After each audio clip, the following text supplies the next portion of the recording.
Let us see how to use ThinkStudio to count worksheets in Excel. Drag and drop Workbook Open action from Activities. Drag and drop Worksheet Count action from Activities.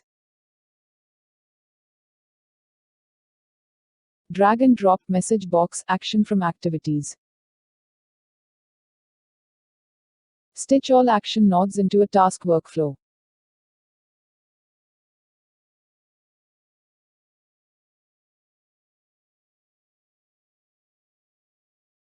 Set Workbook Path property of Workbook Open action. Set Workbook Name property of Worksheet Count action.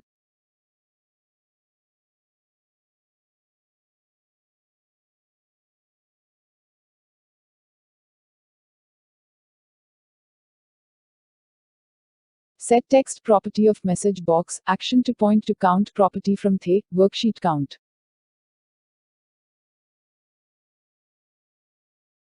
Click Run button from toolbar.